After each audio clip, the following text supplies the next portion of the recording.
누가복음 6장 27절부터 38절까지입니다. 주보에 36절까지 나와 있는데 38절까지 봅니다. 함께 읽겠습니다.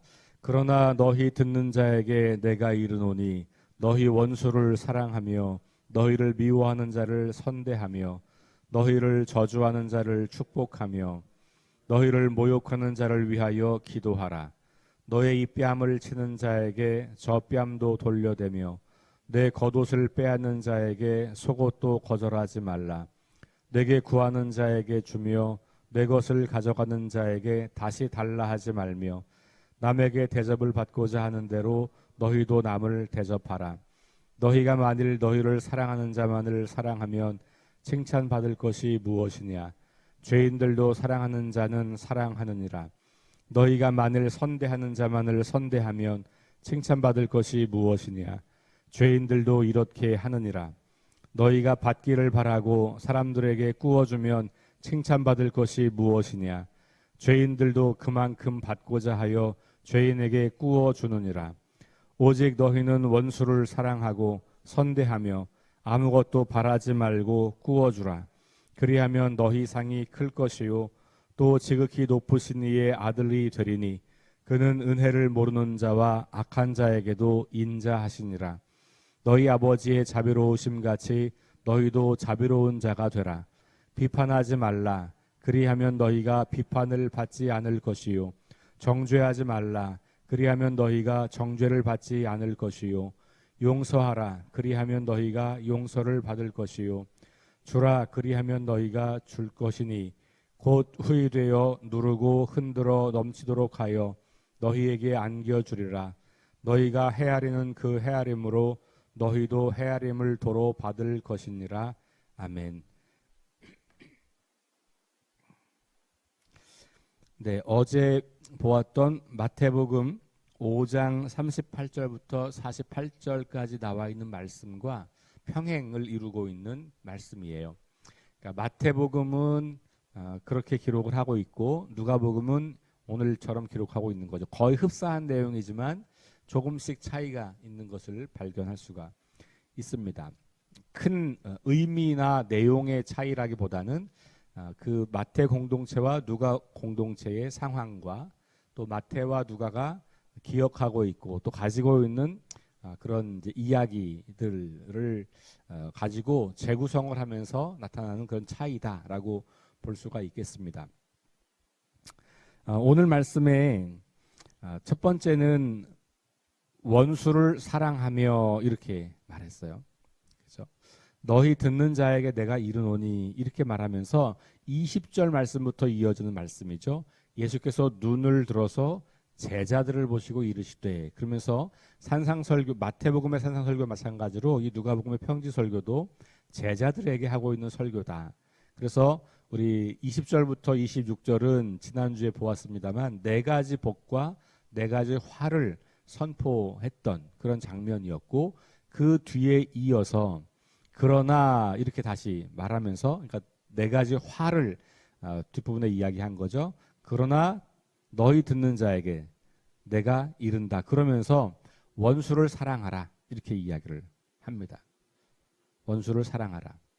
그리고 이어서 원수를 사랑하는 것과 연결된 몇 가지 내용이 나오는데 첫 번째가 미워하는 자를 선대하라. 그 다음에 저주하는 자를 위하여 축복하고 모욕하는 자를 위하여 기도하고 입뺨을 치는 자에게 젖뺨도 돌려대고 겉옷을 빼앗는 자에게 속옷도 거절하지 말라.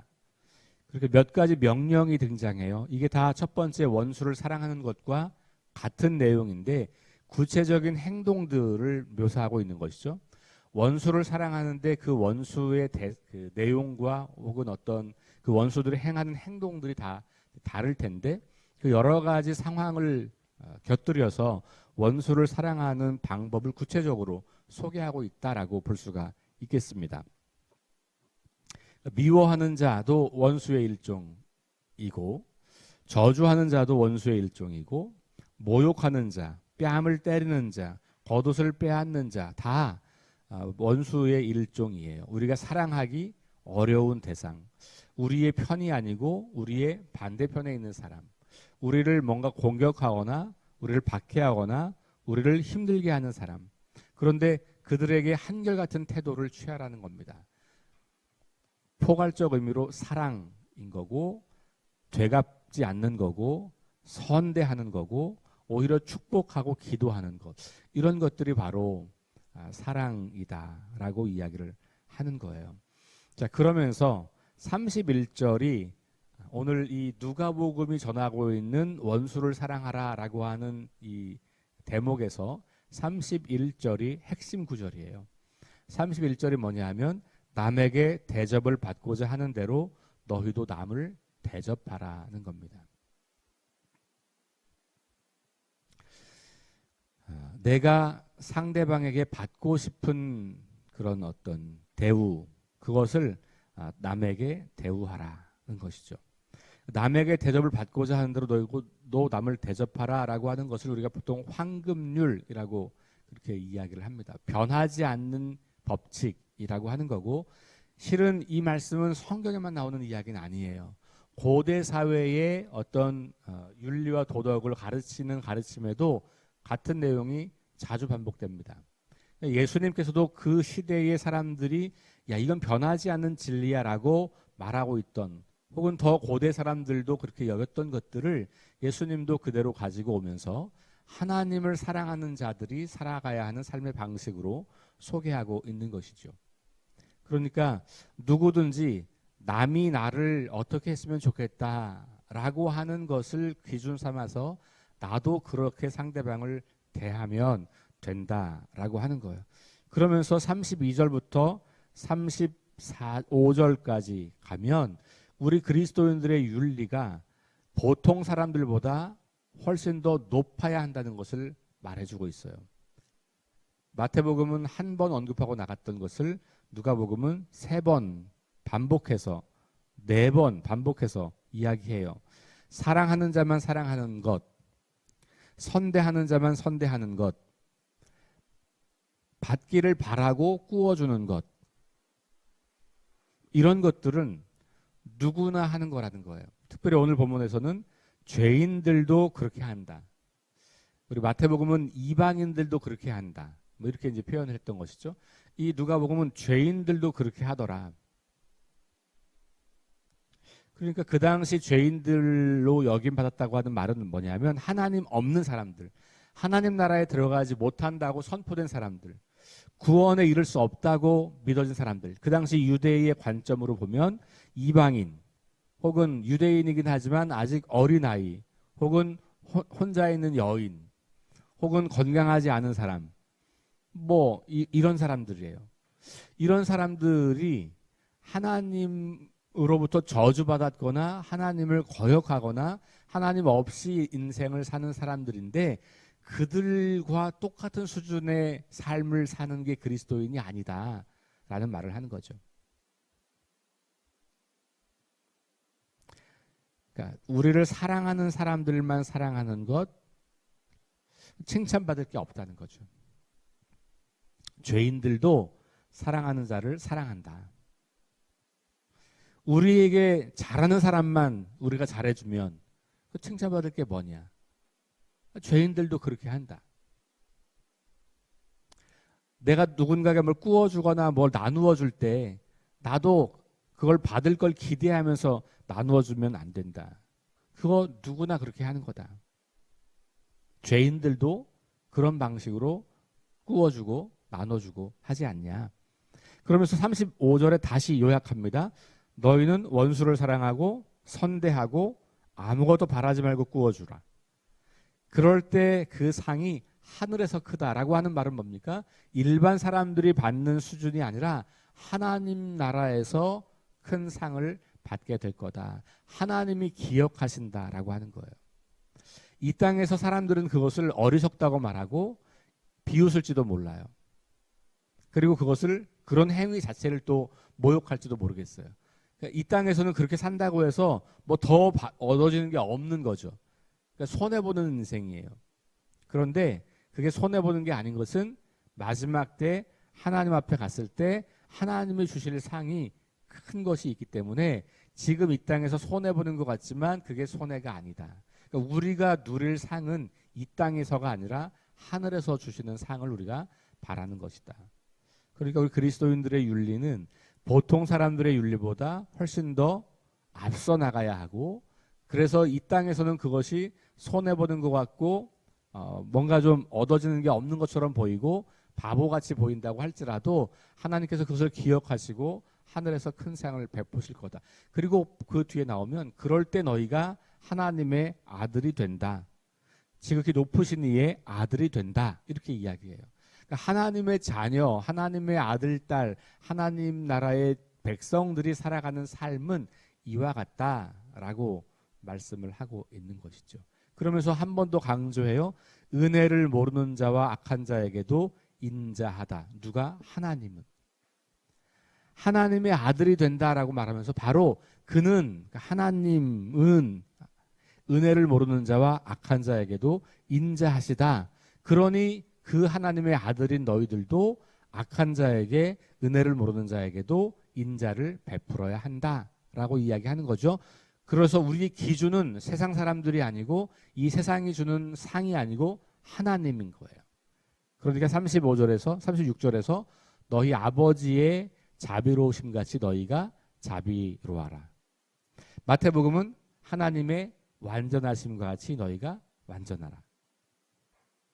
같은 표현이에요. 그러니까 하나님의 온전하심, 하나님의 완전하심은 어떤 무결점의 완벽한 상태를 말하는 게 아니라 하나님의 사랑이 충만한 상태를 말하는 거예요. 우리 감리교를 시작하신 존 웨슬리 목사님이 쓴 여러 책 중에 대표적인 책 제목이 그리스도인의 완전이에요. 근데 이 그리스도인의 완전이라고 하는 것을 웨슬리 목사님 설명하면서도 동일한 이야기를 합니다. 무결점의 완벽한 상태를 추구하는 게 아니다. 인간은 누구나 결함이 있고 부족함이 있고 허물이 있을 수 있는데 여기서 말하는 완전이라고 하는 것은 하나님의 사랑이 우리 안에 충만한 상태가 되는 것. 그래서 그 사랑이 흘러 넘쳐서 우리 행하는 모든 삶이 그 사랑에 의해서 이루어져 가는 것. 그렇게 되면 원수도 사랑할 수 있고 선대하지 않는 사람도 선대할 수 있고 모욕하는 사람도 잘 대할 수 있고 그들을 위로하고 그들을 축복하고 그들을 위해서 기도할 수 있다. 이게 어디서 가능하냐? 어떻게 가능하냐? 하나님의 그 풍성하신 사랑, 그 자비, 그 온전한 사랑으로부터 우리가 흘러나올 때 그게 가능하다. 그러니까 하나님께서 우리에게 요구하시는 것은 무결점의 완벽한 상태가 아니라 사랑으로 충만해져서 그 사랑이 흘러 넘치는 삶을 살아가는 것을 말하는 겁니다. 누가는 그것을 자비로움이라고 표현을 하고 있는 거죠. 자, 그리고 다시 37절부터 38절까지 31절에서 나왔던 남에게 대접을 받고자 하는 대로 너희도 남을 대접하라 라고 하는 말씀을 조금 다른 방식으로 표현을 해요. 비판하지 말라. 비판받지 않을 거다. 우리 비판받기 싫어하잖아요. 남에게 대접받고 싶은 게 그거잖아요. 나 비판하지 마세요. 이런 거죠. 그러면 비판하지 말라는 거예요. 그러면 너희도 비판을 받지 않게 된다. 정죄하지 말라. 너희도 정죄를 받지 않을 거다. 용서하라. 그러면 너희도 용서받을 거다. 그게 31절에 나오는 남에게 대접받고 싶은 대로 행하는 것의 또 구체적인 이야기죠. 비판하지 않는 것, 정죄하지 않는 것, 용서하는 것. 이런 삶을 통해서 우리는 다른 사람들에게도 그런 대접을 받게 된다.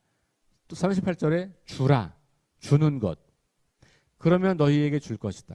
그러니까 네 가지죠. 비판하지 않는 것, 정죄하지 않는 것, 용서하는 것, 주는 것. 그러니까 지금 이 누가는 20절부터 38절 단락에서 네 가지씩을 반복하는 그런 이제 나름대로 규칙을 사용하고 있는 것 같아요.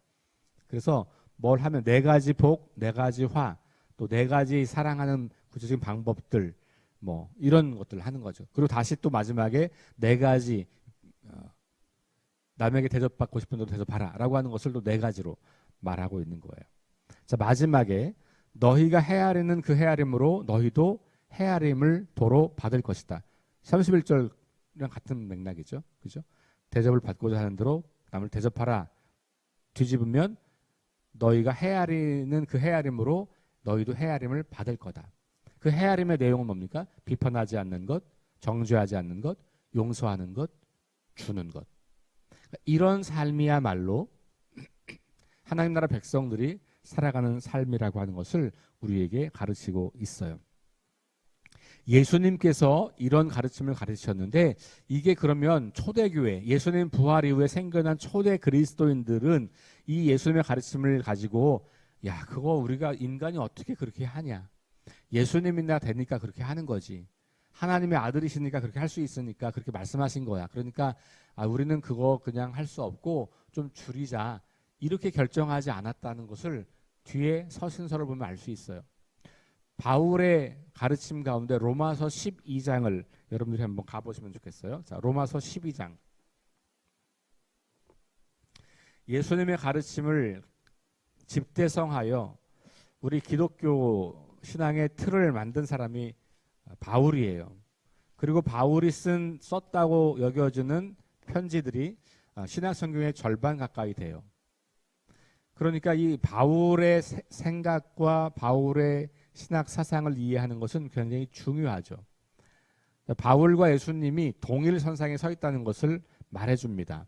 14절, 12장 14절부터 읽어볼까요? 시작. 너희를 박해하는 자를 축복하라. 축복하고 저주하지 말라. 즐거워하는 자들과 함께 즐거워하고 우는 자들과 함께 울라.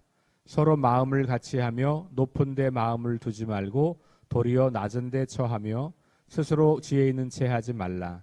아무에게도 악을 악으로 갚지 말고 모든 사람 앞에서 선한 일을 도모하라. 할 수 있거든 너희로서는 모든 사람과 더불어 화목하라. 내 사랑하는 자들아 너희가 친히 원수를 갚지 말고 하나님의 진노하심에 맡기라. 기록되었으되 원수 갚는 것이 내게 있으니 내가 갚으리라고 주께서 말씀하시니라. 내 원수가 줄이거든 먹이고 목마르거든 마시게 하라. 그리함으로 내가 숯불을 그 머리에 쌓아 놓으리라. 악에게 지지 말고 선으로 악을 이기라. 예수님 말씀하신 이 이야기와 흡사한 내용이잖아요. 그걸 바울은 자기가 그걸 해석하여서 다시 구약 성경을 인용하면서 초대교회 성도들에게, 로마교회 성도들에게 가르치고 있는 거예요. 박해하는 자를 축복하라. 악으로 악을 갚지 마라. 모든 사람 앞에서 선을 행하라. 원수를 갚지 마라. 그거 하나님이 하실 일이다. 원수 갚는 거 하나님이 하실 일이야. 너희는 원수를 사랑하고 그 원수가 배고프면 외면하지 말고 먹을 거 주고 목마르면 마실 거 주고 그래서 그가 스스로 내가 저 사람에게 나쁘게 한 거 이게 참 부끄러운 일이구나 깨닫게 하라는 거예요. 머리에 숯불을 올려놓으라는 거는 깨닫게 하라는 거예요. 왜냐면 머리에 숯불을 올리면 이게 얼굴이 뜨거워질 거 아니에요. 내가 수치심을 느낄 때 뜨거워지잖아요. 나 뜨거워진다. 우리 이런 말 하잖아요. 그 관용적 표현이에요. 그러니까 우리가 오히려 원수를 선대할 때 그들은 나 뜨거워지면서 마음을 돌이키고 회개할 수 있는 기회를 갖게 되는 거예요. 그게 악을 이기는 거예요. 악을 선으로 이기는 게 바로 그렇게 하는 거다. 이거 바울이 예수님의 가르침을 그대로 우리에게 소개하고 있죠. 베드로 사도도 예수님의 제자였던 베드로 사도도 같은 이야기를 반복합니다. 자, 베드로전서 2장 18절 이 말씀까지 읽고 오늘 이야기 마무리할게요. 베드로전서 2장 18절부터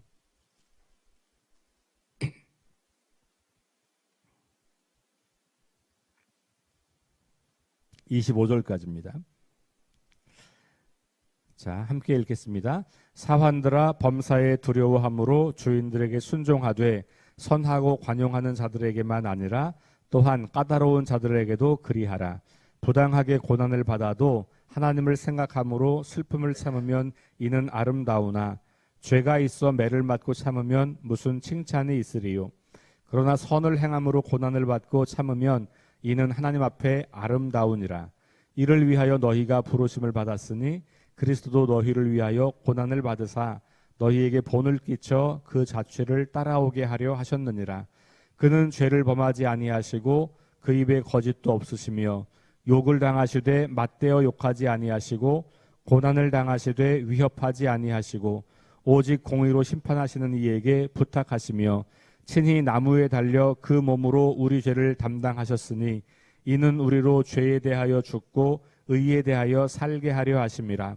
그가 채찍에 맞음으로 너희는 나음을 얻었나니 너희가 전에는 양과 같이 길을 잃었더니 이제는 너희 영혼의 목자와 감독 되신 이에게로 돌아왔느니라.